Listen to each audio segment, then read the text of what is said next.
Sabar ibu-ibu sabar. Nah, Mas Gunawan, pertanyaannya adalah, di film ini sebagai suami yang melakukan kesalahan, punya pesan gak sih supaya nggak kebablasan dan tidak berlebihan? Dan apa yang bisa menjadi pegangan supaya suami itu tidak kebablasan? Monggo Mas. Enaknya bablas. Wah, enaknya bablas.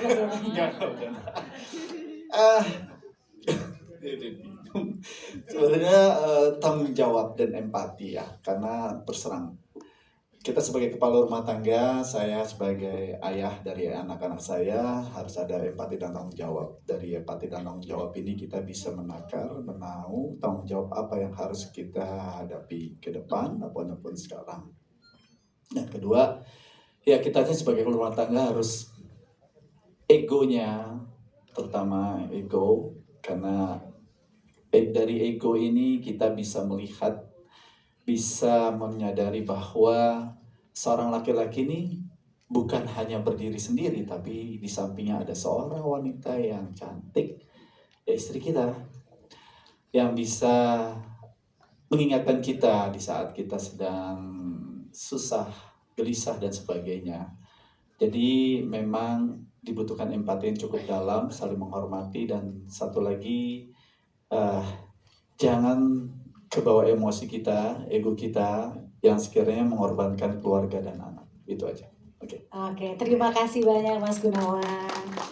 Oke, Puan, punya perjuangan dan struggle seperti apa yang bagi kalian itu sebagai titik terendah kalian? Dan apa yang bisa dilakukan untuk bisa bangkit kembali? Silakan mau siapa dulu? Kak Dawia, Karisma, apa Kak Daniela nih? Ayo, Hompim, Pak Alayum, gambreng. Saya di tengah. Betul, benar. Silakan. Assalamualaikum warahmatullahi wabarakatuh. Waalaikumsalam. Selamat sore semuanya.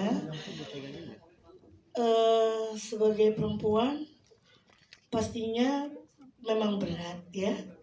Aku sendiri mungkin pernah berada juga di titik terendah. Kalau kalian nonton YouTube, kalau kalian nonton infotainment mungkin ya. Tapi ya itulah, kembali lagi setiap manusia pasti harus belajar dari kesalahannya. Tanpa berbuat salah, kita mungkin nggak akan tahu bagaimana menemukan kebenaran, ya kan? Dan yang paling penting adalah fokus untuk mencari solusi, bagaimana bangkit, bagaimana memaafkan diri sendiri, bagaimana mengobati diri, sehingga bisa kembali menatap dunia dan melakukan yang terbaik untuk semuanya. Oke, luar biasa. Terima kasih Kak Dawia. Selanjutnya Karisma deh. Karisma gimana? Assalamualaikum warahmatullahi wabarakatuh. Waalaikumsalam warahmatullahi wabarakatuh. Iya, aku rasa semua orang di sini, nggak laki nggak perempuan, pasti punya struggle-nya sendiri ya, masing-masing.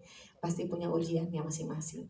Tapi khususnya perempuan, menurut aku kesabaran dari seorang perempuan yang sering dianggapnya lemah, justru itu adalah sebuah kekuatan yang belum tentu semua orang, terutama laki-laki, punya.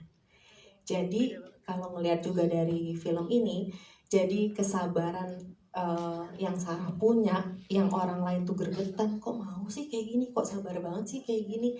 Justru itu adalah kekuatan yang membantu Sarah untuk bangkit dan menjadi seseorang yang lebih hebat dari sebelumnya. Gitu. Oke, terima kasih Karisma. Selanjutnya silakan Kak Daniela. Salam sejahtera semua.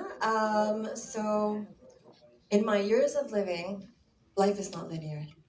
Jalan hidup bukan lurus.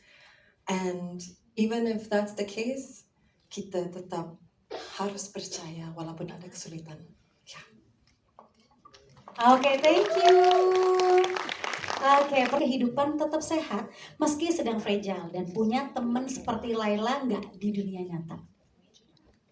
Gimana? Selamat sore teman-teman. Sore. Gen Z itu ternyata makin fragile. Kadang kita tuh sama temennya suka saling ngomong kayak, lu kan masih muda, masa sih punya masalah seberat itu. Terus juga kadang orang tua juga kayak gitu. Yang ngebikin tuh si Gen Z ini yang udah susah buat ngungkapin jadi makin susah ngungkapinnya. Karena kita tuh udah kayak di